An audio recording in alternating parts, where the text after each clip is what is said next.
마태복음 7장 21절에서 23절 불법을 행하는 자라는 제목으로 말씀을 증거하겠습니다. 21절 같이 읽겠습니다. 나더러 주여 주여 하는 자마다 다 천국에 들어갈 것이 아니요 다만 하늘에 계신 내 아버지의 뜻대로 행하는 자라야 들어가리라. 여기 보면 이제 나더러 주여 주여 하는 자, 그리고 아버지의 뜻대로 행하는 자가 이제 대조가 되고 있죠. 그러니까 신앙 고백. 여기서 신앙 고백이라는 것은 이제 말로만 하는 것뿐만 아니고 우리들의 신앙 행위 전체를 다 말합니다. 그리고 아버지의 뜻대로 행하는 것. 이제 이 두 가지를 이제 오늘 한번 비교를 해보겠습니다. 교회는 이제 어떤 자들이냐? 예수님을 하나님의 아들이고 또 그리스도라 고백하는 자들이죠. 그러니까 교회에 이제 다니기 시작하면 요걸 배우죠. 신앙 고백에 대해서 이렇게 학습을 합니다. 그 학습의, 그러니까 고백의 이제 내용이 뭐냐면 예수가 하나님의 아들이라는 것, 그리고 그리스도라는 것을 이제 우리들이 배워서 그걸 이제 신앙 고백을 하고 이제 그들을 그리스도인이다 이렇게 말하죠. 자, 유대인들이 그 예수님을 십자가에 못 박아 죽인 뭐 죄형이 있어야 될 거 아니에요. 어떤 거로 고발을 하고 빌라도 앞에 데려갔을 때 우리가 이 자를 왜 데려왔어? 그러면 뭐 죄가 이겁니다라고 할 때 그 유대인들이 예수를 죄인으로 이렇게 정죄하고 할 때 그 죄목이 뭐예요? 신성모독이죠. 그 마태복음 26장 가보시죠. 마태복음 26장 64절입니다.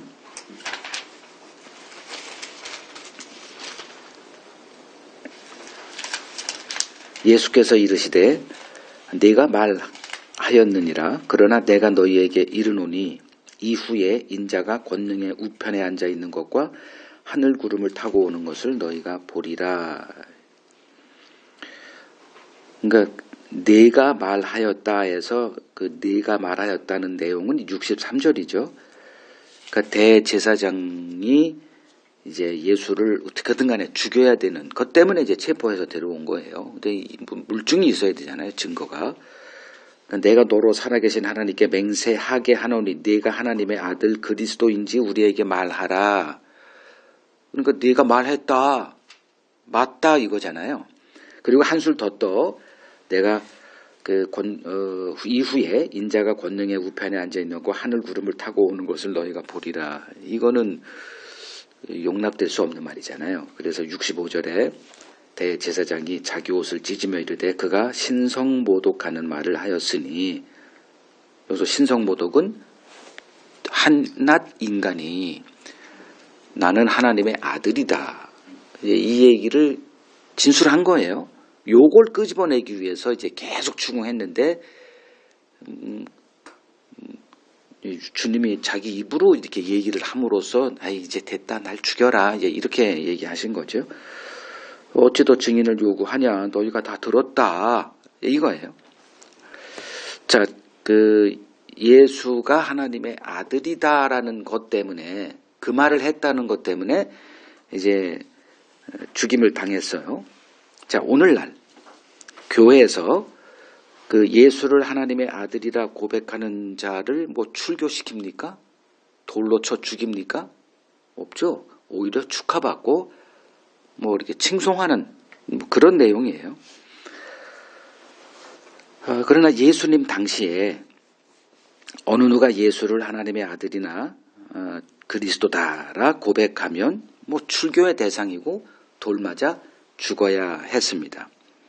그럼에도 불구하고 그 초대교회 사람들은 뭐 죽음을 두려워하지 않고 이 고백을 했다. 그리고 고난을 당했다가 이제 신약 성서가 우리에게 증거하고 있는 내용이죠. 그 이유가 뭘까요? 그 죽음이 눈앞에 있어요. 예수를 하나님의 아들이고 그리스도다 고백하면 그 죽음의 대상자가 돼요. 뭐 출교를 당하거나. 그럼에도 그렇게 했어요. 그 오늘날은 어떻게 되나? 오늘날 우리들의 그 신앙 고백과 예수 당시의 신앙 고백을 동일선상에 놓고 이제 됐다 이렇게 할 게 아니라는 겁니다. 우리들의 신앙 고백은 어떤 고백이드냐? 교회에서 학습된 신앙 고백이에요. 그건 누구나 다 하죠. 학습된 것이다. 분명히 알아야 할 것은 성경이 말하고 있는 이 신앙 고백, 그 기원이 어디냐? 인간에서가 아니라 하늘 아버지다. 이게 성경이 얘기하는 신앙 고백의 정체입니다. 마태복음 16장 가보시죠. 마태복음 16장 15절. 예수님이 제자들을 유대 땅 밖으로 한번 데려나간 적이 있어요.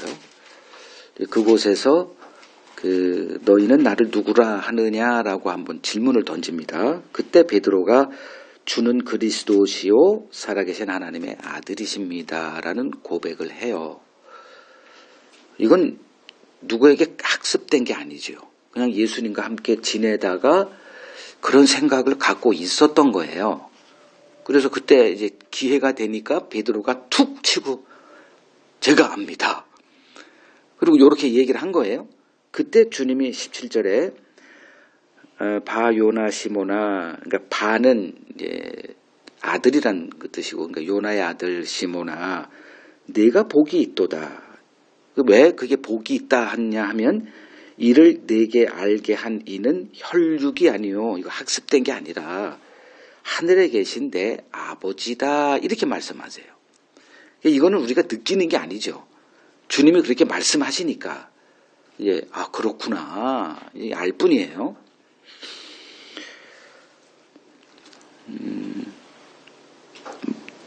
한 구절 더 보죠. 고린도전서 12장 3절.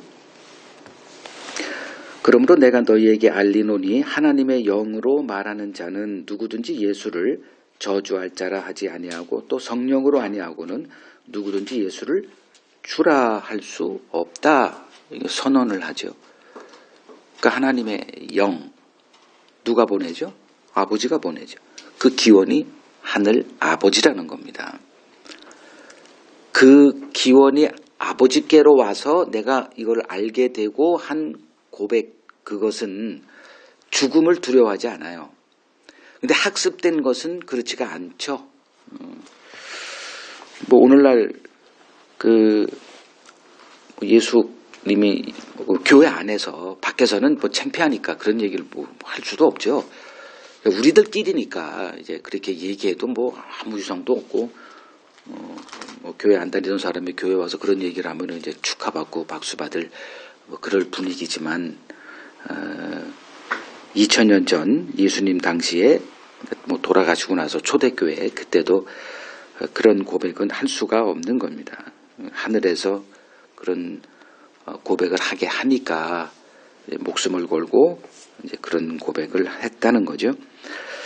자, 오늘날 사람들은 이제 신앙 고백, 이건 이제 하나의 이제 불문율이 된 거죠. 예수를 주로 고백하는 그것을 끄집어내기 위해서 여러 가지 일들을 하는데, 그러니까 신앙 고백이 천국 입성의 열쇠로 생각하고 있습니다. 그러나 주님은 오늘 21절에서 신앙 고백이 아니라 하늘에 계신 내 아버지의 뜻대로 행하는 자만이 천국에 들어간다 이렇게 말씀을 하세요. 이게 무슨 뜻일까? 22절, 23절 주님이 또 한번 설명을 하십니다. 그 뜻을 한번 살펴보겠습니다. 22절, 23절 같이 읽죠.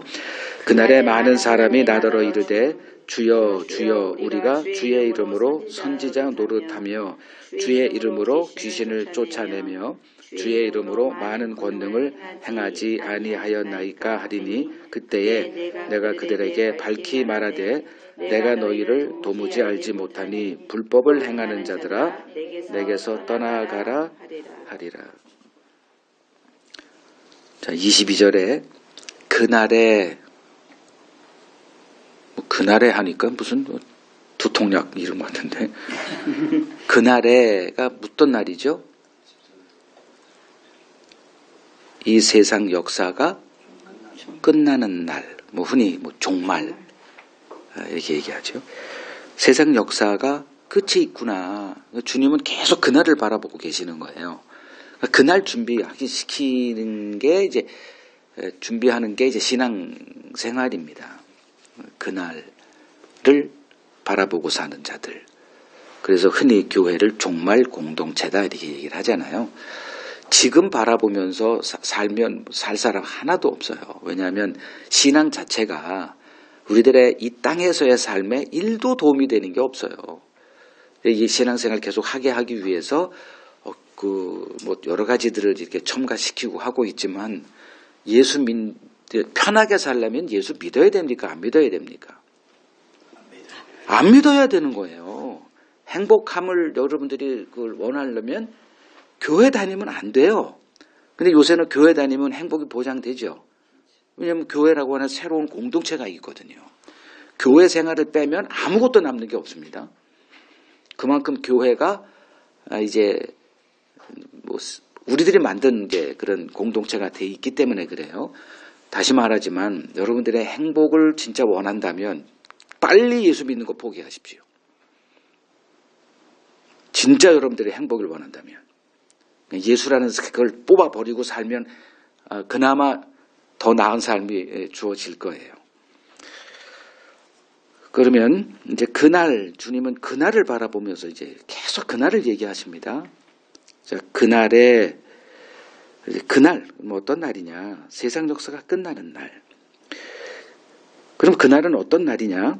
이 땅에 존재했던 모든 인간들이 하나님의 심판대 앞에 서는 날입니다. 히브리서 9장 27절을 보죠. 히브리서 9장 27절 한 번 죽는 것은 사람에게 정해진 것이요 그 후에는 뭐가 있어? 심판이 있으리니. 그러니까 그날이란 심판대 앞에 서는 날. 근데 누가 서? 모든 인류를 다 죽었던 자들 끝이 아니라 다시 살려내요.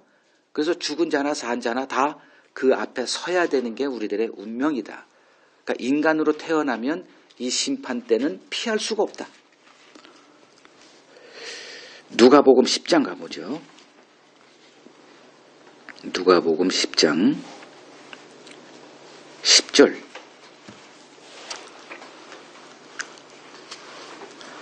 어느 동네에 들어가든지 너희를 영접하지 아니하거든 그 거리로 나와서 말하되 너희 동네에서 우리 발에 묻은 먼지도 너희에게 떨어버리노라. 그러나 하나님의 나라가 가까이 온 줄을 알라 하라. 내가 너희에게 말하노니 그날에, 여기서 그날에 또 나오죠. 그날에 소돔이 그 동네보다 견디기 쉬우리라. 무슨 말하는 거예요? 지금 전도대를 파송하죠. 그 전도대 70명을 주님이 파송하면서 이런저런 얘기할 때 요 얘기를 한 거예요. 어느 동네에 들어가든지 너희를 영접하지 않는 마을이 있을 거다. 그때 나와. 그 동네에서 있지도 말고 나와서 뭐해?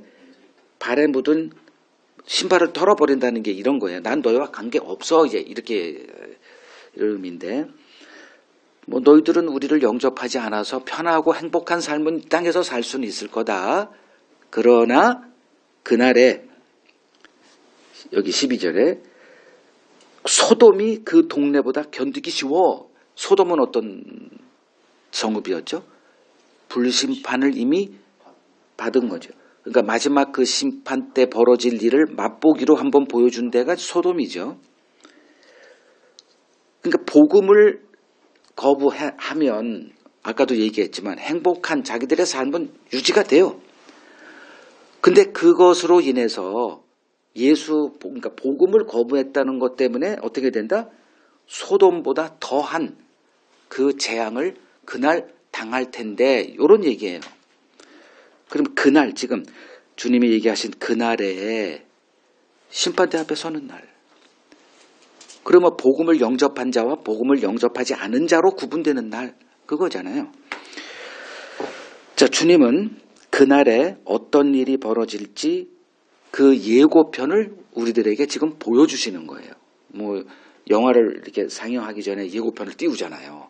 그럼 그 영화 예고편을 보면서 아, 이게 재밌겠구나 이게 판단하고 이제 티켓을 돈 주고 사서 이제 가서 영화관에 가서 영화를 이제 보고 하죠. 자, 22절, 23절이 그 마지막 날에 그날에 벌어질 일의 예고편이다, 이렇게 보시면 돼요. 그러면 그 22절, 23절 조금 아까 읽었지만 겉으로는 이렇게 하는 거 살았는데 주님이 뭘 드러내요? 그들의 속의 실체를 드러내는 거죠. 그래서 그날은 어떤 날이냐? 로마서 2장 16절 하나 더 보죠. 로마서 2장 16절 곧 나의 복음에 이른 바와 같이 하나님이 예수 그리스도로 말미암아 사람들의 은밀한 것을 심판하시는 그날이다. 은밀한 것. 이거는 자기도 몰라요. 왜냐하면 인간은 어떤 존재냐 하면 자기도 속이는 존재예요. 이게 참 신비로운 건데 자기도 속인다니까요. 남을 속이는 거야 뭐 그렇다고 쳐도 자기도 속여요. 그날 이제 주님이 그 은밀한 것, 우리가 전혀 생각도 못한 것, 그런 것들을 이렇게 끄집어내서 이렇게 드러내는 날, 그게 이제 그날에 여기 22절에 보면 이제 이런 고백하는 사람들이 나오죠. 여기 21절에 나더러 주여 주여 하는 자가 도대체 누굴까가 22절에 주님이 설명하는 22절에 기록돼 등장한 그들이에요. 나더러 주여 주여 하는 자. 그러면 뭐 신앙 고백, 아까 제가 얘기했죠. 신앙 고백만 얘기한 게 아니라 신앙 생활 전체를 다 얘기하는 거다. 그날에 많은 이들이 주님에게 나타나서 주여 주여 우리가 예수 이름으로 선지자 노릇하고 예수 이름으로 귀신을 쫓아내고 예수 이름으로 권능을 행했습니다. 이 말을 왜 하는 거예요? 그날에 무슨 날이죠? 천국을 가느냐 쫓겨나느냐, 그죠?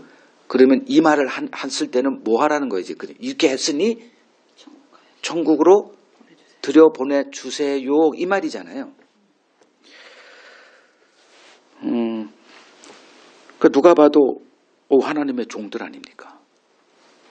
하나님의 뜻 이거잖아요. 뭐 주님이 승천하시면서 가서 병도 고쳐라 했잖아요. 복음을 전해라. 선지자 노릇이 뭐예요? 복음을 전했다는 거예요. 그럼 뭐 하나님의 말씀을 이렇게 구약, 신약에서도 예언이라고 말을 해요.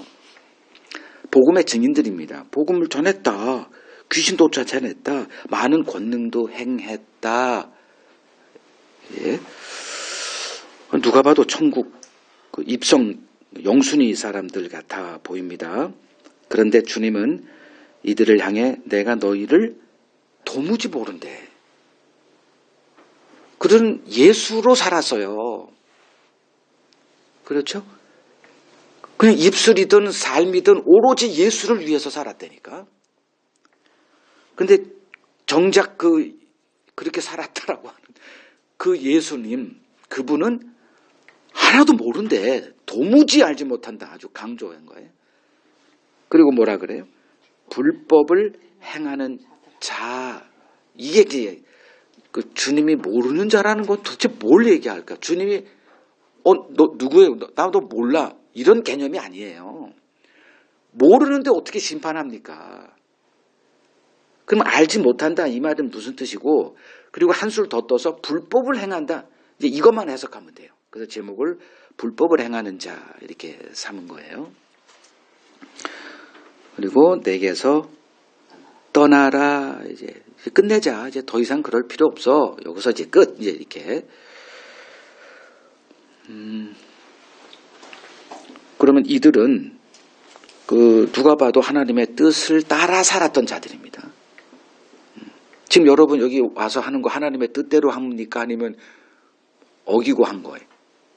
말이 좀 이상하지만. 뜻대로 한다고 생각하니까 와서 지금 있죠, 그죠? 아니, 남편하고 뭐 할 수도 있고, 애들하고 이렇게 뭐 좀, 날씨도 따뜻하잖아요.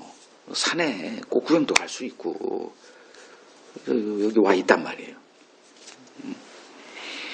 뭐 비록 이렇게 뭐 선지자 노릇이나 귀신 쫓아내 이런 건 안 했다 할지라도 그나마 일주일에 한 번 정도는 뭐 좀 이렇게 노릇하지 않습니까? 신자 노릇, 그죠? 근데 그것도 아니래. 이거 불법이래요. 그게 무슨 뜻일까? 이제 그걸 설명을 이제 할 겁니다. 그러면 불법이다가 뭐죠? 그 21절에 다 말하는 거예요. 나더러 주여 주여 하는 자는 어떤 자들? 예수 이름으로 선지자 노릇하고 귀신 쫓아내고 많은 권능을 행하는 자들, 그죠? 그리고 아버지의 뜻대로 행하는 자가 들어간대. 나더러 주여 주여 하는 자들이 누구냐 했더니 22절에 이런 자들을 끄집어내요. 근데 다 우리가 이렇게 하기를 원해요. 못해서 그렇지. 그래서 그냥 예배만 참석하고라도 어떻게 좀 이렇게 뭐 주일 성수 11조 뭐 그래도 조금 전도도 좀 하고 뭐 이런 것으로 이렇게 함으로써 아버지의 뜻을 좀 행하는 데 끼는 이렇게 생각을 한단 말이에요. 근데 주님이 아주 그것서 최선봉에 있는 자들을 끄집어내고 이런 자들이 주여 주여 하는 자들인데 누가 천국 들어가? 아버지의 뜻대로 행하는 자, 즉 이들은 아버지의 뜻대로 자기들은 행하는 것이다 라고 생각했으니까 그거 했는데 막상 주님은 그게 하나님의 뜻대로 하는 게 아니다 라고 한 거잖아요. 자, 이해됐죠? 그러니까 예수 이름으로 복음을 전하고 선지자 노릇이 이제 복음을 전하고 예수의 이름으로 복음을 전하고 예수의 이름으로 그 고통을 당하는 자들을 귀신을 쫓아내고 그리고 많은 권능을 행했다. 뭐 병도 고치고 그 조윤기 목사는 죽기 전에 그 인터뷰를 그렇게 하더라고요. 더 많은 질병 있는 사람들 너무 많은데 그걸 다 이렇게 내가 좀 더 능력을 더 받아서 그렇게 하지 못하는 게 너무 원통하고 주님 앞에 좀 부끄럽다 이 얘기를 이제 해요. 일반적인 정석거에 그거 가지고 참 저런 소리래. 그러니까 저는 무슨 저런 소리라고 주고 이제 이랬는데 이렇게 생각하는 사람은 아마 거의 없지 않을까요? 이제 그게 하나님의 뜻대로 행한 게 아니야? 이런 생각이 들어야 돼요. 항상 성경을 보면 이러면 그 성경 보는 게 아니에요. 왜냐하면 하나님의 뜻은 언제나 우리들의 기본 상식, 이 세상 우리가 흔히 얘기하는 통용되는 것과 다 뒤집어 놓는 것이기 때문에 그러면 무슨 뜻일까 설명합니다. 자, 옛 언약 또 나와요. 이제 제 아내는 그만 좀 얘기하라고 질려버렸다고 가면서 지금 율법 얘기 그만 좀 했으면 돼. 또 할 거예요. 왜냐하면 그게 내게 주어진 사명이니까 그래요. 또 설명할 거예요. 내 아내의 그 극렬한 반대에도 불구하고 아침에 올 때 뭐라는 줄 알아요? 전쟁터 나간다. 그래가 선언하고 왔어요. 또 그 얘기 할 거거든 이 사람도. 그리고 막상 물어보면 또 몰라. 미안해요. 아는지 알아요? 그냥 내 도구로 쓰임받아 그냥. 자, 옛 언약 아래서 옛 언약은 율법 언약이죠. 이 얘기 좀 그만하랬는데. 뭐 좀 신선하고 재미난 뭐 예화도 좀 하고 뭐 그런 걸 기대하나 본데 없어. 그러니까 나한테 나갈 시간도 없고 하면 좋죠. 그럼 나한테 한 3시간 줘요. 그럼 재미난 얘기도 좀 예화도 좀 찾아내고 할 텐데. 뭐 1시간 넘어간다고 아우 너무 길어. 뭐 다 이해해 놓은 것들이에요, 제가. 자, 옛 언약 아래서 율법 언약 아래서 하나님의 뜻은 뭡니까? 법을 지키는 거. 22절에 이거예요. 이거 하면 하나님의 뜻이에요. 율법 언약은 뭐예요? 행하라. 그리하면 살리라. 이거죠.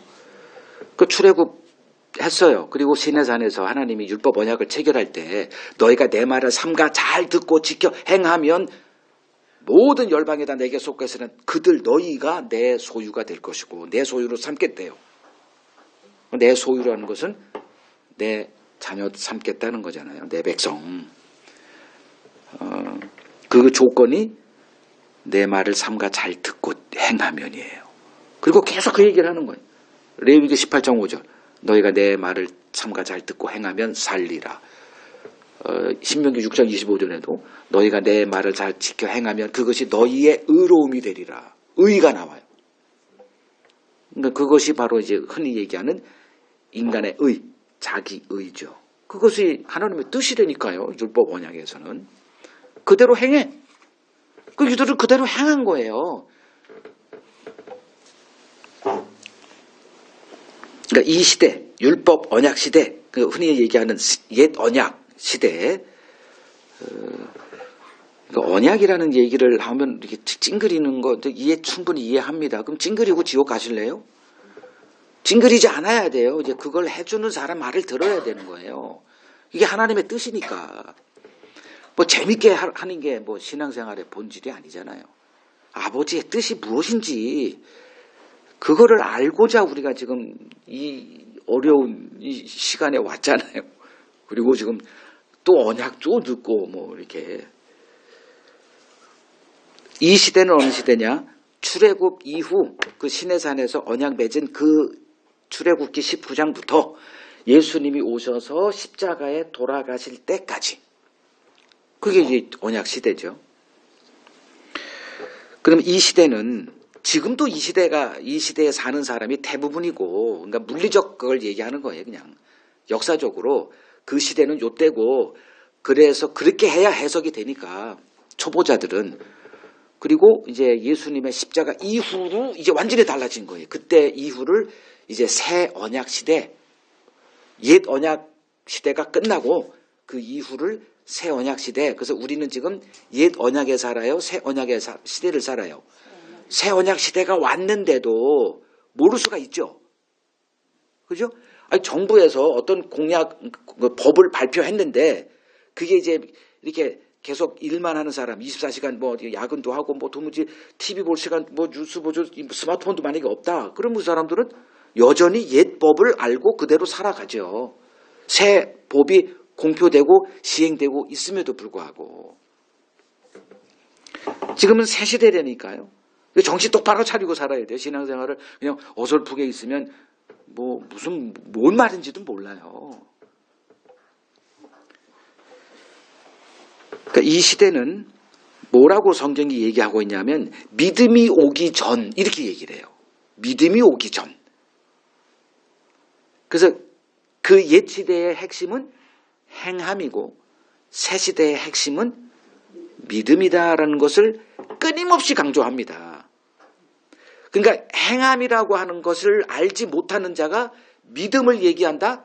안 되는 거예요.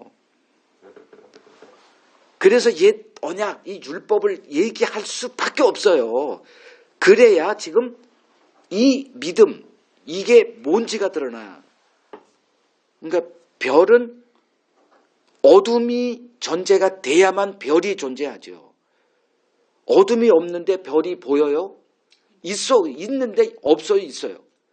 있는데 어둠 없이는 없는 거라니까. 그죠?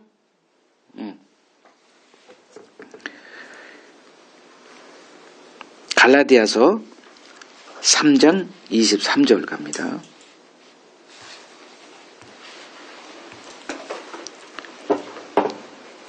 이제 제가 이제 설명했고 이제 성경 보니 그 단어가 있어요, 없어요? 갈라디아서 3장 23절 있죠? 믿음이 오기 전에 이렇게 설명한다니까요. 이런 것쯤은 우리가 알고 있어야 되는 거예요. 믿음이 오기 전에 그 시대를 옛 언약 시대잖아요. 그럼 율법 언약 시대를 우리들이 만들었어요? 하나님이 시작한 거 아니에요. 1500년 동안 예수님 오기 전에 출애굽하고 나서 1500년 동안 이스라엘을 율법 아래 가둬놨다 이렇게 돼 있잖아요. 율법 아래 매인바 되고 계시될 믿음의 때, 그죠? 그럼 그 전에는 뭔 때? 행함의 때, 자기 의의 때 이거잖아요. 그리고 믿음의 때, 이 믿음의 때는 자기 의가 아닌 무슨 의? 다른 의죠, 그죠? 그게 하나님의 진짜 의도한 거고, 그 의도된 하나님의 그 진짜 구원 방식이 드러나기 전까지는 어둠에 푹 담가놨다. 그게 율법 시대예요. 율법 시대의 핵심은 행하는 것, 그죠?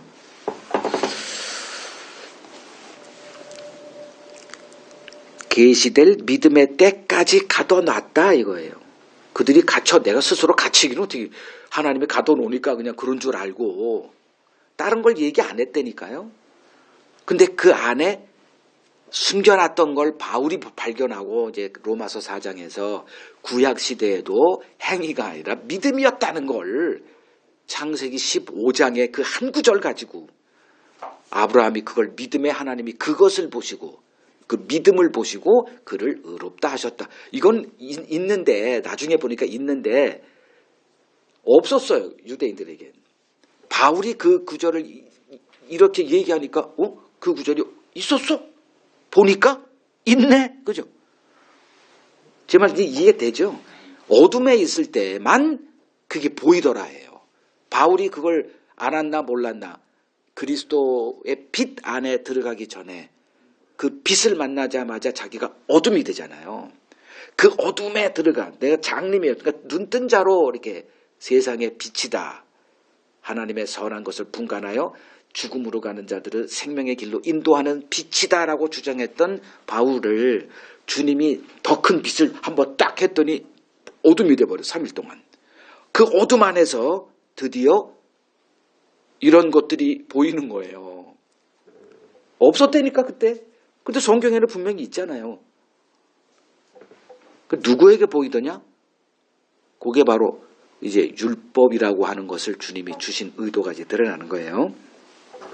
자, 율법 시대는 어떤 시대였냐? 즉 이스라엘 역사의 총평입니다. 제가 지금 이스라엘 역사가 무슨 의미들에 그러니까 우리들에게 우리는 예수 믿고 있는데 흔히들 그러잖아요. 송건사님 남편도 많이 그런다면서. 이스라엘 역사 우리도 역사도 모르는데 짜증날만 하죠. 내 역사도 지금 배우기 힘들어. 저도 참 한국 역사 좋아해가지고 여러 가지 요새는 이제 조선시대 여자들 왕비로 산다는 거 이거 너무 재밌더라고요. 나 왕만 배웠지 여자들 왕비들은 어떤 삶을 살았는가, 조선시대 여자들은 어떤 그냥 왕비 말고도 이런 것들을 지금 이제 읽고 있는데 그건 너무 재밌더라고. 근데 이스라엘 역사 이게 이거 알아야 된다니까요. 하나님의 이게 속한 자들은 그 역사를 아는 거예요. 그게 하나님의 의도니까. 그러면 이 율법 시대, 즉 이스라엘 역사의 의미가 뭐냐? 인간은 율법의 정죄를 피할 수 없는 자들임을 하나님이 친히 입증하는 기간이었다. 그게 율법이에요. 근데 이스라엘은 그 의도를 잘못 오해할 수밖에 없죠. 그거 어떻게 알아요? 율법을 자기 의를 쌓는, 천국 가는 의를 쌓는 도구로 삼아버렸다니까요.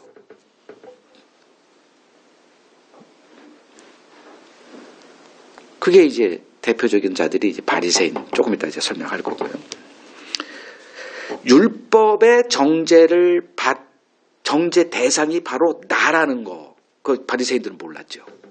그들은 율법을 항상 남을 정죄하는 도구로, 왜? 자기는 율법을 지키는 자로 착각하고 있었으니까.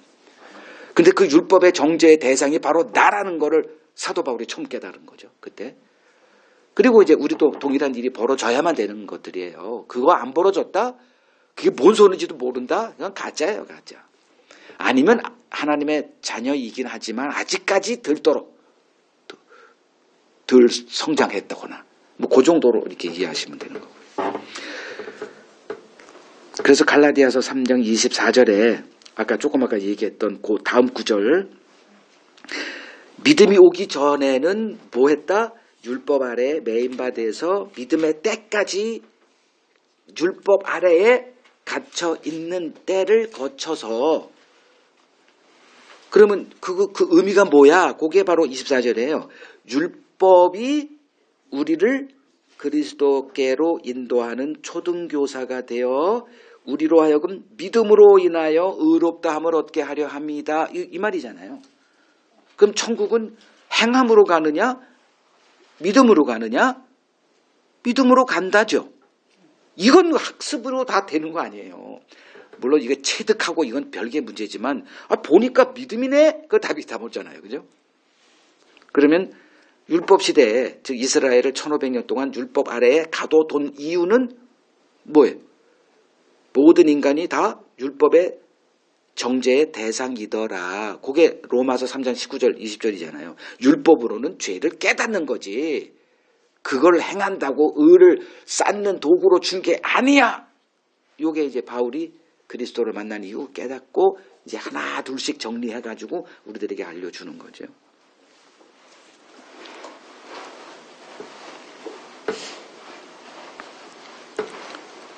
그러니까 율법이 우리를 그리스도께로 인도하는 초등교사, 이 말이 뭔 말이다? 율법의 정죄를 받는 자만이 그리스도에게로 나아갈 수 있다. 그 소리예요. 그러니까 제가 하는 일이 뭐예요? 율법으로 여러분들을 그러니까 여러분들이 율법의 정죄 대상이다. 하나도 빠지마 없이, 한 사람도 예외 없이 여러분들은 다 하나님 앞에 뭐 하는 놈들이다? 지옥 갈 수밖에 없는 본질이 영모고, 뭐 하나님 사랑, 개뿔 같은 이렇게 얘기하는 이유가 뭐예요? 그리스도를 바라보라고. 나는 나쁜 놈 징검다리 삼아가지고 김승훈 목사는 아주 정도 없고 그래. 뭐 이렇게 할 수밖에 없는 이유가 그거예요. 여러분들을 그리스도에게 인도하는 그 율법을 알려줘야 되니까. 뭐 잘난 체 하지 마. 여기 나와서 뭐 주일날 뭐 이렇게 힘들게 나왔다고 이거 칭찬 좀 해주면 더 나 어떻게 해야 돼? 뭐 좀 입에 맞는 소리 해주면 좋잖아요. 근데 그게 하나님의 원수임을 아는데 여러분들 같으면 하겠어요? 여러분들이 날 먹여 살려? 하나님의 약속으로 난 먹임 살림을 당하고 있는 자인데, 여러분들 나한테 돈 주면 좋지. 오늘 점심 한번 나한테 사봐. 싫어 그럴까? 근데 그날이 있거든. 그날이 우리는 그날에 야 김승우 너한테 그렇게 은혜 주고 그 율법의 대명사인 그 교회에서 그렇게 훈련을 시키고 또 거기서 이렇게 한 다음에 또 복음의 그 빛을 이렇게 매일매일 깨닫게 해주는 이게 너도 그럴래? 이건 난 견디지 못해요. 그날에 주님 앞에 섰을 때 여러분도 마찬가지예요. 그날에 저나 여러분들이 다 주님 앞에 설 거거든. 그러니까 아까도 얘기했지만 편하게 사시려면 당장 예수 믿는 거 포기하십시오. 아무 도움도 안 돼. 근데 그날을 생각하니까 안 믿을 수가 없는 거예요.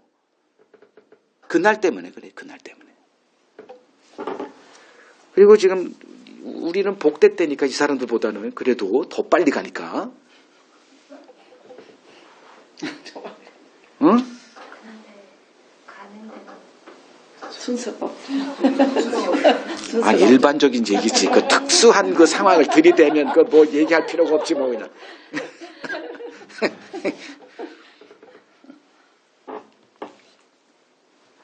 자, 천국은 오직 예수 믿는 자만 들어가는 거예요.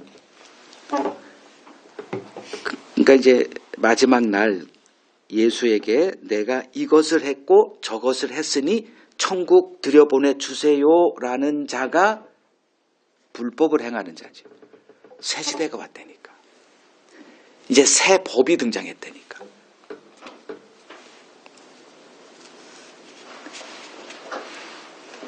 그래서 율법 언약 아래 지금까지 살아가는 자들을 보면 우리가 불쌍히 여겨야 돼요.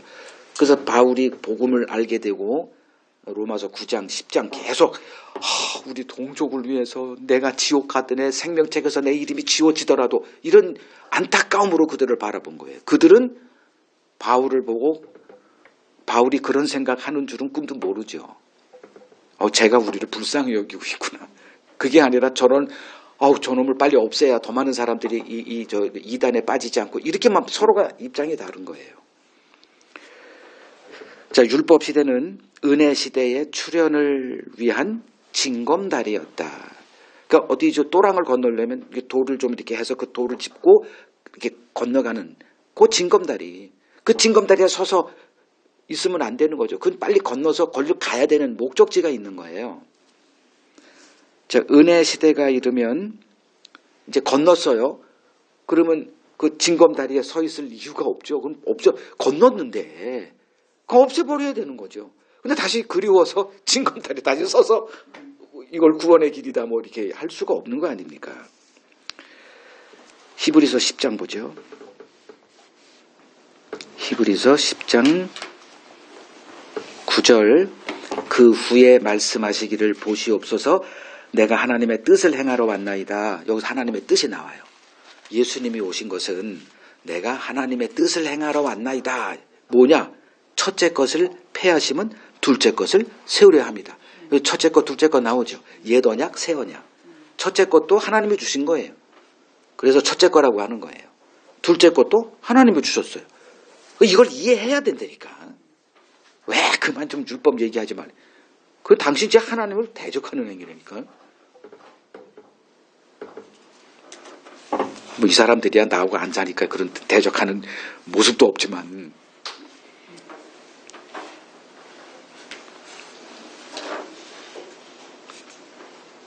이제 예수님이 오셔서 뭐 했어요? 아버지의 뜻을 행하러 왔다 하신 분이 오셔서 뭐 했어요? 율법을 완전하게 하러 왔다. 이 말이 그 말이 아니에요? 율법을 어떻게 알고 있어서 그들은? 율법은 아무 문제가 없어요. 율법 자체는 완벽한 거예요. 근데 그것을 잘못 오해할 때는 그 율법은 그건 있으나 마나한 거죠. 오히려 그 율법이 장애가 되는 거죠. 어떻게 장애가 돼? 그리스도에게 나가는 걸 막는 장애물이 된다니까. 율법은 그리스도로게 인도하는 초등교사라 그랬잖아요. 근데 그 율법이 존재하고 있으면 그 율법을 통해서 예수께로 나가야 되는데 제대로 그걸 알고 있으면 등장한 예수를 오셨군요. 이게 아니라 밀어내고 죽였다니까. 그러니까 율법이 있으나 마나가 된 거예요. 그래서 예수님이 있으나 마나한 율법을 다시 온전하게 완전하게 해갔다가 율법의 의도를 다시 복원시켰다 그 소리잖아요. 이건 지금 산상수훈에서 계속 5장부터 해왔던 거고. 그러니까 예수의 등장으로 어떤 일이 벌어졌냐? 율법의 의도가 드러난 거죠. 그죠? 그 1500년 동안 율법의 의도는 감추어져 있었죠. 누가 그렇게 했다? 하나님이 그렇게 했다예요. 그래서 계시록 5장인가요? 하나님 보좌, 그러니까 보좌에 앉으신 분의 오른팔에 이 책이 있는데 이게 7인으로 봉해져 있어. 궁금해 죽겠어. 그 10사람이 없네? 하늘과 땅을 쳐다봐도 그때 일찍 죽임당한 유다의 사자 뿌리가 합당한 자로 등장해서 오른손에서 그 책을 취해서 이제 인을 떼기 시작하는 게 요한계시록 6장에서 하나 떼고 또 뭘 떼고 그 비밀이 다 드러나는 거 아닙니까? 그거 다 우리가 거쳐왔잖아요. 공부 다 했고. 그건 예수만이 할 수 있는 거예요. 예수님만이. 그 기간을 짱짱짱짱. 제가 지금 이제 다음 달쯤이면 이제 묵상집이 등장하는 거 책에서 지금 이렇게 간 띄우죠. 개봉박두 이렇게 하는 것처럼. 그러니까 그걸 2500년 동안 간을 뒀다? 뭐라 그러지? 간을 먹였다?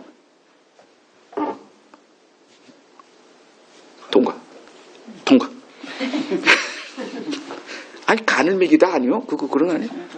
간을 먹여가지고 맛있네요 이렇게. 꼭 그 이마트나 이런 데 가면 맛보기였다. 안 맛있는 게 없더라고. 모든 게 다 맛있었고 조금 주면. 그 예수의 등장으로 이제 율법의 의도가, 그러니까 예수가 오셔서 어떤 일이 벌어졌냐? 율법의 의도가 드러났다. 이렇게 볼 수 있는 거죠. 율법은 구원의 도구가 애당초 아니었구나. 하나님이 의도하신 그 구원의 도구인 그리스도에게로 우리를 이끄는 손가락이었구나. 그게 드러난 거죠. 그래서 갈라디아서 그 4장 보죠. 갈라디아서 4장 1절에서 5절 봅니다. 내가 또 말하노니 유업을 이을 자가, 유업을 입을 자라는 건 하나님의 택한 언약 백성을 말해요. 그들에게 하나님이 그 하나님의 나라 천국을 그냥 주시겠다고 하는데, 그 유업을 이을 자가 모든 것의 주인인 것은 틀림없죠. 그 재벌 그 총수가 그 옆에서 아무리 경영하는 사람 뭐 하버드 대학에서 뭐 1등 수석이고 뭐하고 해도 누구한테 이어져요? 그 사람한테 안 가더라고. 아들한테 가지. 그리고 한번 멋있게 뭐 우리는 뭐 이렇게 아들 그런 거 신경 안 씁니다. 그리고 그 사람한테 줬다가 나중에 와, 암 걸려 그 사람들. 그리고 이제 결론은 자식밖에 없다. 이제 그러잖아요. 교회도 마찬가지고. 뭐 참신한 목회 주장했던 그 사랑의 교회 옥하는 목사도 그거 참신한 걸 하고 아들한테 안 주고 미국 가가지고 온 목사한테 설득시켜가지고 데려와가지고 한국 교회가 그냥 다 세습에 쩔어가지고 있는 판에 박수 받고 했다가 1년 만인가 2년 후인가 암 걸렸잖아. 잘못 줬다고. 가지고 비밀 편지가 드러나고 아들이 그냥 아들도 지금 완전히 신앙 다 포기한. 너무 불쌍해 죽어서 그 가족을 보면 참신한 걸 한번 표방했다가 그게 하나의 또 본이 된 거예요. 결론은 세습밖에 없다. 아무리 좀 들떨어진 애다라도 똑똑한 놈보다 들떨어진 아들이 낫다. 그건 뭐 이미 결정 난 거예요. 뭐 폼 잡고 해봤자 그냥 노골적으로 아주 철판 까는 게 더 낫다. 이렇게. 자, 유업을 이을 자가 모든 것의 주인이에요. 결국은 아들한테 가더라고. 하나님도. 어렸을 동안에는 어때요?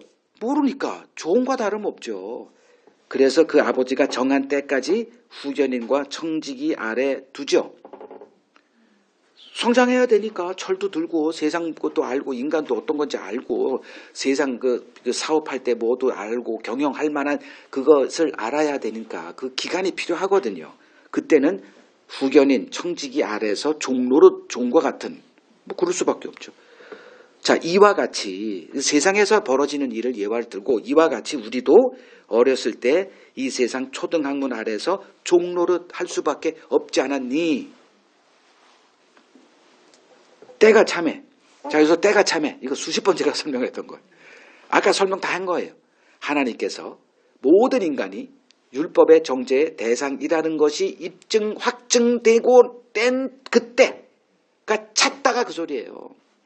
그게 이스라엘 역사 1500년의 역사의 의미값이 요 4절 때가 참해.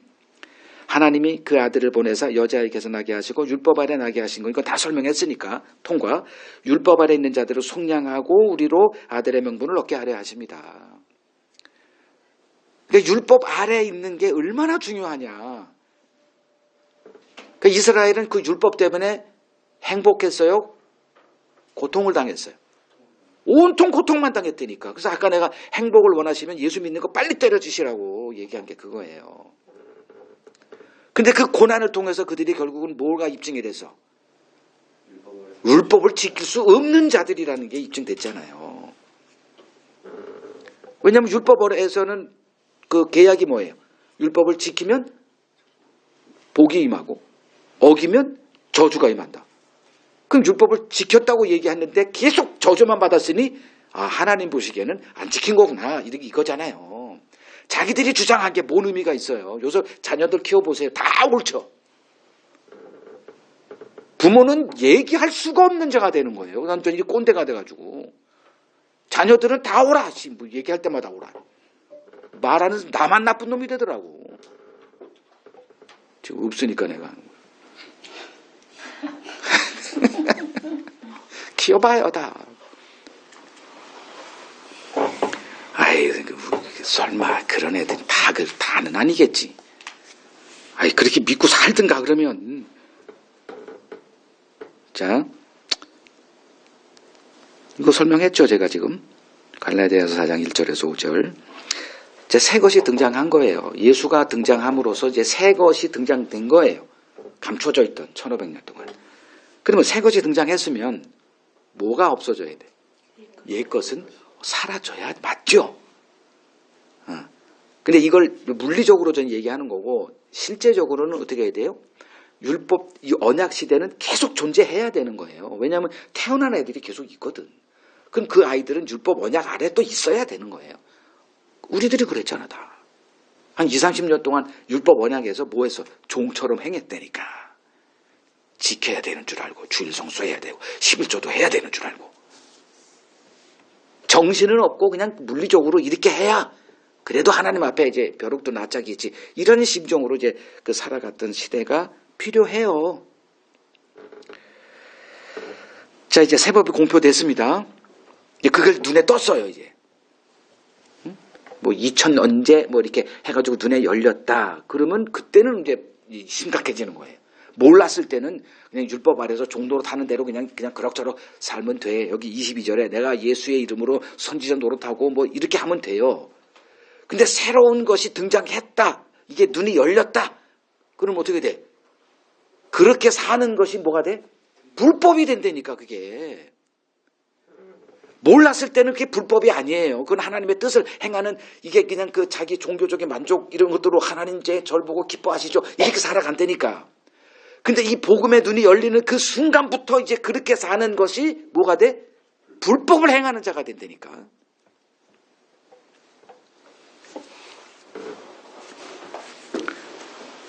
이제 내일부터 또 무슨 법이 시행되죠? 버스 안에서도 마스크를 벗어도 되죠. 근데 이 운전기사가 혹시 이걸 모르고 있다. 그것도 버스를 이거 타면 다 그 얘기를 하거든. 나도 뭐 정신없이 이걸 타다가 마스크야! 그러면 이렇게 했거든. 근데 내일은 마스크 벗고 어떤 사람이 탔는데 이 사람이 혹시나 알고 있었는데 잊어버렸다, 그냥 습관적으로. 마스크 하면 누가 불법이요? 그 얘기한 그 사람이 불법자가 된다니까. 이해되죠? 자, 예수를 주로 고백하면서 동시에 자기 행함을 내세우는 자가 불법을 행하는 자입니다. 새 시대는 어떤 시대이니까? 믿음의 시대예요. 나는 이제 믿었어. 아, 믿음으로 천국 가. 맞습니다. 제대로 알아야 된다는 거예요.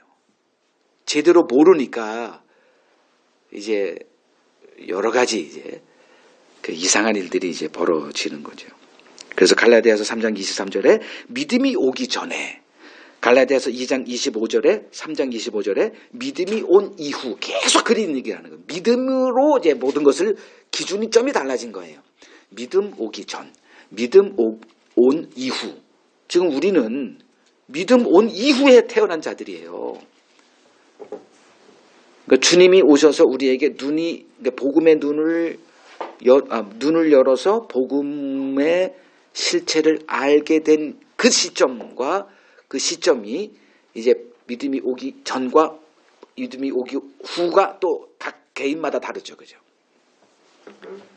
그러니까 예수님으로 기준을 하고 이스라엘로 하면 그 예수님의 십자가 이전과 이후로 나눠지지만 각 개인들 앞으로 태어난 그 사람들에게는 어느 시점, 자기 각 개인의 역사에 어느 시점에서 믿음이 오기 전, 믿음이 오기 온 후 이렇게 나눠지는 거죠. 그걸 구분을 이제 해야 된다는 거예요. 예수의 등장 이후 이제 하나님의 뜻은 율법을 행하는 것에서 믿음, 이렇게 옮겨진 거죠. 그래서 예수님이 오셔서 이제 오병이어 사건에 너희가 나를 찾은 것은 표적을 본 것이 아니라 먹고 배부른 탓이다. 하나님의 뜻을 행하라. 그러니까 뭐가 하나님의 뜻이에요? 그러니까 하나님이 보낸 자를 믿는 것이야. 이제 믿음을 이제 계속 얘기를 이제 하시는 겁니다. 이 새 시대에 내가 이것을 했습니다라고 얘기하는 게 불법이다 이겁니다. 이걸 오늘 정확하게 이해를 하시면 뭐가 불법이라는 거, 뭐 이것저것 행하지 말라가 아니라 그거를 내세우는 것이 불법이구나. 이걸 정확하게 이해를 하시라는 겁니다. 예수 등장 이전에 하나님의 뜻을 행하는 자는 22절에 이 사람들이에요. 근데 이들은 예수를 모르고 예수가 온 그게 뭔지도 모르는 자들이에요.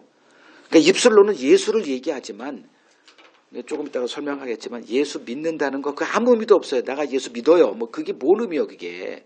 이 사람들은 예수 안 믿었나? 예수의 이름으로 살았다니까. 자, 이러한 그 하나님의 구원의 경륜, 믿음 오기 전, 믿음 오기 온 후, 그것을 보여주는 도구가 바리새인들이에요. 그러니까 예수의 등장 이전에 하나님의 뜻대로 행하는 자들은 바리새인들이었죠. 그들은 하나님의 뜻대로 행하는 자들이에요. 언제? 예수 오기 전까지는. 그게 율법 언약 시대였다니까. 그 바리새인들을 탓할 게 하나도 없어요. 이제 문제는 바리새인들이 예수를 만나서 듣고 이렇게 돼야 되는데 그냥 밀어붙인 거예요. 그냥 불도자로. 옳다 우리는. 그리고 우리를 틀리다고 하는 그 예수를 그냥 죽여버렸다니까. 이게 문제가 되는 거예요. 그러니까 예수 만나기 전까지, 등장 오기 전까지 하나님의 뜻을 행하는 자들의 최고봉은 바리새인들이었어요. 그들을 탓할 게 아니라니까요. 그들은 그냥 하나님이 가르쳐준 대로 율법원에 갇혀가지고 그걸 하나님의 뜻으로 알고 행했다니까요. 그리고 예수님이 오셔서 이제 율법을 내가 완전하게 하러 왔다. 그러면 그때부터는 뭐가 달라져? 이제 듣는 게 되는 거지. 새롭게. 이렇게 돼야 되는 거예요. 이 과정이 없는 신자는 이건 가짜일 확률이 거의 100%예요. 이런 거였어? 뭐 이런 경험. 바울이 그 경험이잖아요. 이런 거. 이거 매일 여러분들이 경험하고 살아야 돼요. 성경 볼 때마다 이런 거. 언제 그랬어?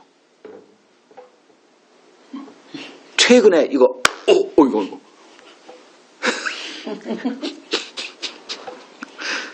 그 경험이 신앙생활이에요.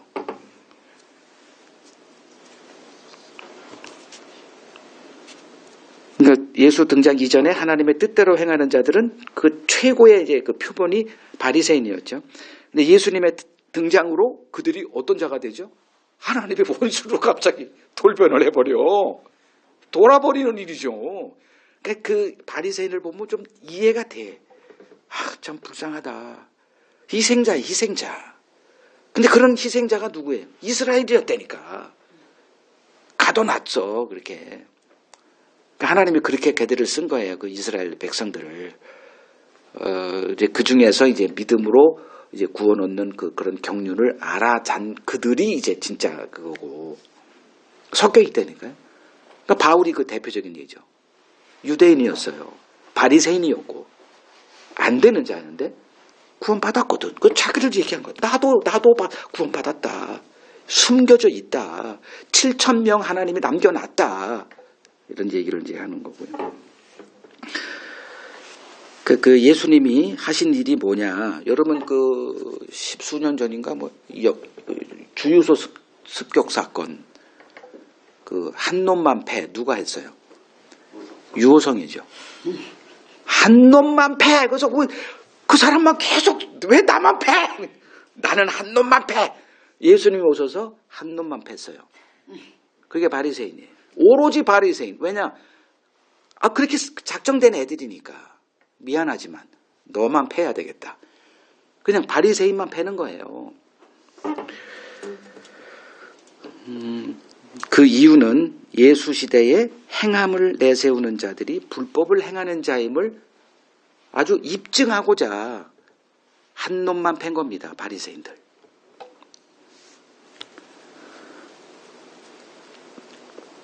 그래서 로마서 10장 2절에 보면 하나님께 열심히 있으나 올바른 지식을 따른 것이 아니니라 하나님의 의를 모르고 자기 의를 세우려고 힘써 하나님의 의에 복종하지 아니했다. 이들이 이제 바리새인들이죠. 자, 신자는 누구냐? 믿음의 새 시대를 증거하는 자들이에요. 그래서 마태복음 13장 52절을 보면 천국의 제자된 서기관마다 마치 새 것과 옛 것을 그 곳간에서 내오는 집주인과 같다. 이렇게 얘기하죠. 천국의 제자된 서기관. 그러니까 주님이 제자들을 불렀는데 그들을 천국의 서기관으로 불렀대요. 서기관은 뭐예요? 말씀을 해석하는 자입니다. 율법이 주어졌고 그 율법을 받아서 그냥 하면 모르니까 그거를 이렇게 해석해 주는 자. 그게 이제 서기관들이거든. 그거를 예수님이 이제 천국의 제자된 서기관들마다 이렇게 비교하는 거예요. 그럼 우리는 뭐 하는 사람이에요? 하나님의 말씀을 받았죠. 그때 당시는 구약 성경밖에 없었는데 예수가 등장해서 하는 모든 것은 다 뭐예요? 신약 성서를 쓰는 작업이었죠. 그 나중에 그 제자들이 그걸 기록해서 우리에게 지금 옛 것과 새 것이 등장했죠. 그러면 천국의 제자된 서기관들은 뭐 하는 자들이에요? 옛 것과 새 것을 꺼내놓는 집주인과 같다 그랬으니 이 두 개를 뭐 하는 거예요? 옛 것을 새 것으로 해석하는 자들이죠. 그래서 그 사도행전 17장 2절 3절을 보면 데살로니가에 들어가서 회당에 들어가서 바울이 성경을 가지고 그건 어떤 성경? 옛 것, 구약 성경이. 그땐 신약이 없었다니까. 그 모든 바울의 행적이 다 신약을 쓰고 있는 과정이었고 나중에 책으로 이제 우리는 그걸 다 이렇게 이 책 한 권에 구약 신약이 이렇게 붙어서 새 것, 옛 것 이렇게 이 한 권이 그냥 한 권이 아니라 옛 것과 새 것으로 돼 있다니까요. 그 뜻을 풀어. 뜻을 무슨 구약 성경에 담겨 있는 그 뜻을 푸는 것하고 그냥 읽는 것은 다른 거라니까요. 천독을 하면 뭐해? 다 괴물들만 나오잖아요. 교주들 치고 2천독, 3천독 안 한 사람 없다니까.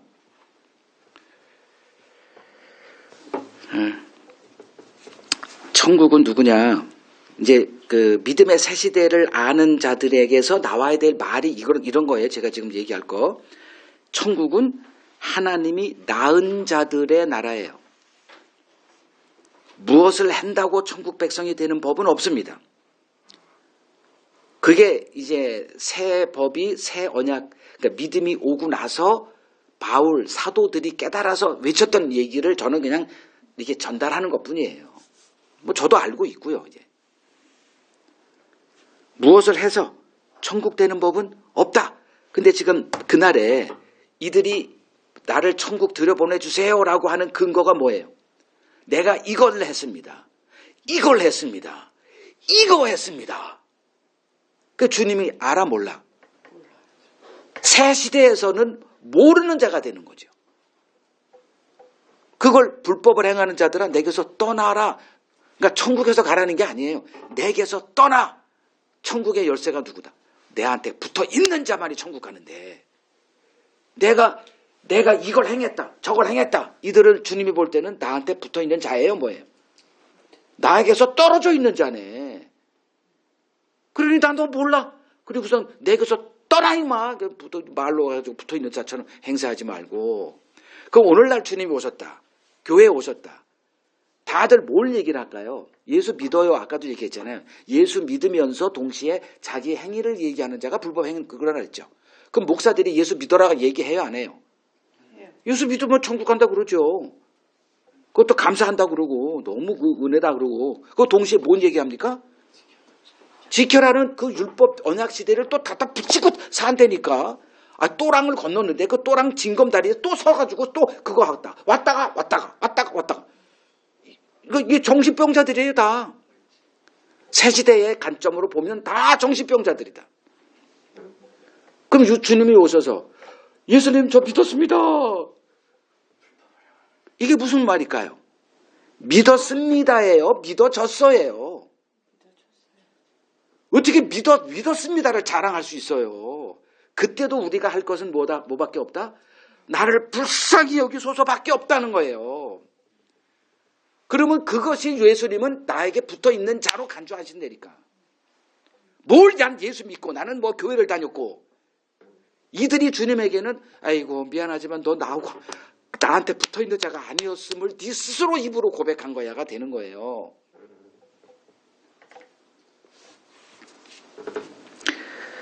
복음이 말하는 천국 백성의 실체는 뭐냐?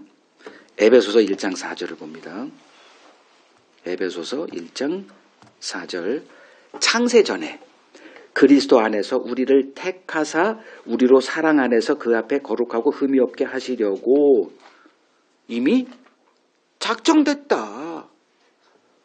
그들을 주님이 그 시대 하나님이 정하신 때에 그들을 불러서 율법 아래 가둬서 율법에 그냥 어둠 세계를 있게 하고 때가 되면 또 그들이 그리스도에게로 이렇게 오게 만드는 이런 과정을 거치는 그 과정에 이렇게 다 겪게 되는 자들이 누구냐? 창세전에 그리스도 안에서 택한 자들, 하나님의 구원 계획이 다 그들에게 이렇게 실행이 되게끔. 그러면 뭘 해서 뭐 천국 들어간다? 그 말은 성립이 안 되죠.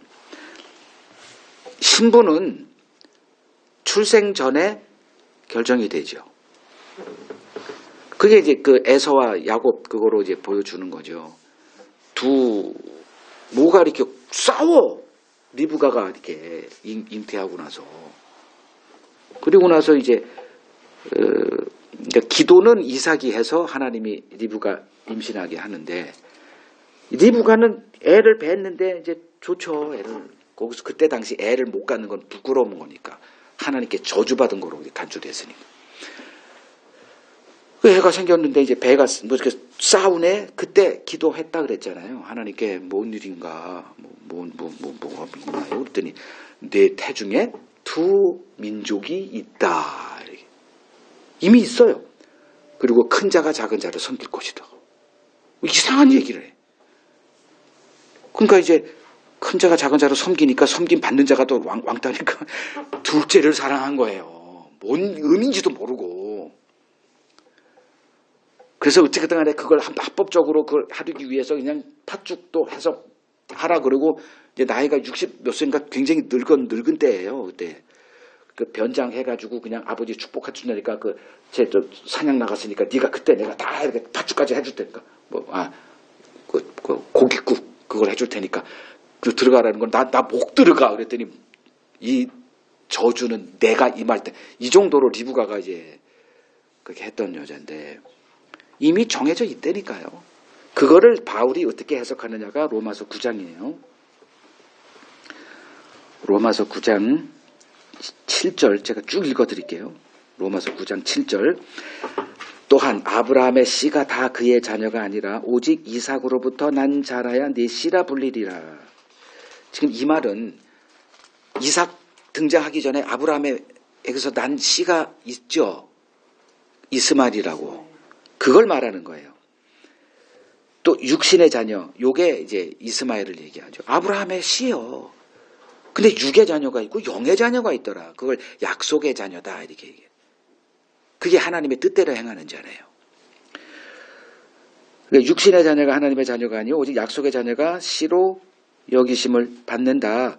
자, 약속의 말씀은 이것이니 명년 이때 내가 이르노니 사라에게서 아들이 있으리라 하심이라. 그뿐만 아니라 이제 그 사라 얘기는 끝나고 또 한 가지 더. 리브가가 우리 조상 이삭 한 사람으로 말미암아 임신했다. 왜냐하면 이삭이 기도했거든. 그래서 이삭으로 말미암아 그 애를 가졌는데 이거는 뭐 이삭의 육신으로 해서 한 게 아니라 하나님이 줬다는 걸 얘기하는 거고요. 그 자식들이 아직 이제 쌍둥이잖아. 아직 나지도 아니하고 무슨 선이나 악을 행하지 아니할 때 여기서 행함이 나타나죠.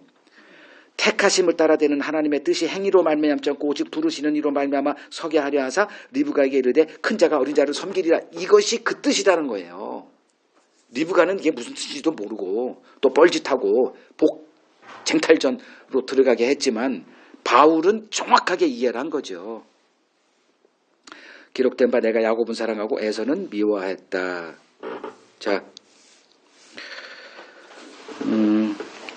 우리는 예수 믿으면 천국 가는 줄로 생각을 해요. 그러니까 예수 믿는 것을 행함의 차원으로 하는 거죠. 쟤들은 안 믿었는데 난 믿었다. 이런 생각. 이게 불법이라는 거예요. 그러니까 안 믿는 자와 달리 나는 믿었다라는 차별이 되는 순간 그는 불법 행하는 자가 되는 거예요. 그러니까 그것이 옛 언약에 속한 자들의 생각이기 때문에 그렇습니다.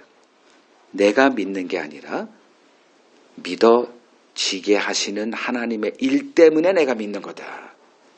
이걸 아는 자가 이제 불법을 행하는 자에서 이제 벗어나게 됩니다. 출생은 노력한다, 뭐 힘쓴다 되는 게 아니죠. 그냥 태어나 있어요. 생명은. 가라지는 그러니까 알곡과 가라지가 있죠. 지금 이들이 주님 앞에서 다 가라지로 등장했네. 가라지는 뭐 하는 자들이냐? 신앙 행위로 예수와의 관계를 입증하려는 모습을 보이는 자들이 가라지예요. 주님은 그들을 알지 못한다 이렇게 얘기를 해요. 그래서 알지 못한다. 그럼 주님은 좀 들떨어졌나? 그 소리가 아니라 안다 모른다의 주님의 의미는 안다라는 거는 나에게 붙어있는 자를 안다 이렇게 표현을 해요. 내가 너를 모른다라는 것은 그 모르는데 어떻게 심판을 해요? 그건 불가능한 얘기죠. 모른다라는 거는 너는 나와 관계가 없어 그 소리예요. 관계를 얘기하는 거예요. 내게 붙어있는 자만이 내가 아는 자가 되는 거예요. 뭐 골로새서 2장 19절에도 머리를 붙들지 않아야 한다다. 뭐 이렇게 얘기 나오고 설명을 알 수가 없으니까 시간이. 계시록 2장 에베소 교회에서도 뭐 열심히 행함이 있어. 뭐 하고 칭찬 같아 보이는데 이제 한 가지 너희들에게 책망할 게 있어. 뭐예요? 첫사랑 버렸다. 회개하고 돌아오지 않으면 돌아온다는 게 뭐예요? 그 첫사랑 안에 즉 예수에게 붙어있는 그 행위로 돌아오지 않으면 촛대를 내게서 옮기겠다. 이게 다 같은 얘기죠. 주님은 누구만 알고 있느냐? 자신에게 붙어있는 자들만 안다 이 말을 쓰세요. 그래서 그날은 예수에게 붙어있는 자와 붙어있는 척만 하지 붙어있지 않는 자들이 분리되는 날. 그래서 은밀한 것이 드러나는 날. 나 예수 믿어. 나 예수님 알아. 나 교회 잘 다니고 있어. 이건 아무 의미도 없는 말입니다. 내가 예수를 아는 게 중요한 게 아니에요. 예수가 나를 아느냐가 중요합니다. 마태복음 25장 11절 봅니다. 그 열처녀 비유 끝에 그 후에 남은 처녀들이 와서 이르되 주여 주여 여기서 또 주여 주여 이렇게 우리에게 열어주소서 대답하여 이르되 진실로 너희에게 이르노니 내가 너희를 알지 못하였느니라 하였네. 그러니까 주님이 알지 못하는 거로 그 비유는 끝 이렇게 나요. 이거 다 그런 거예요. 이 그 달란트 비유도 그가 주님은 엄한 분이라 뭐 나올지도 않는 데서 끄집어내는 아주 독한 분으로 알아. 이게 주님을 알지 못하는 것으로 다. 그리고 또 양과 염소 비유에서도 착각이에요. 우리가 주님을 이렇게 섬겼는데 했는데 언제 나를 했대? 뭐 이렇게 얘기가 나오는 거예요. 주님이 나를 아느냐 모르느냐. 이게 성경 공부의 핵심이어야 돼요. 자, 말씀 이제 끝낼게요. 그날 우리 모두 주님 앞에 서게 될 텐데 그날 주님에게서 나 너 몰라 이런 말 듣는 자가 우리 가운데 하나도 없었으면 좋겠습니다. 그날 주님 앞에 섰을 때 나 너 알아. 저를 안다고요? 이런 놀람. 너는 아버지의 뜻대로 행했어. 저 그런 적이 없는데요? 라는 그런 말을 할 수 있는 그런 자들로 주님 앞에 서 있기를 소망합니다.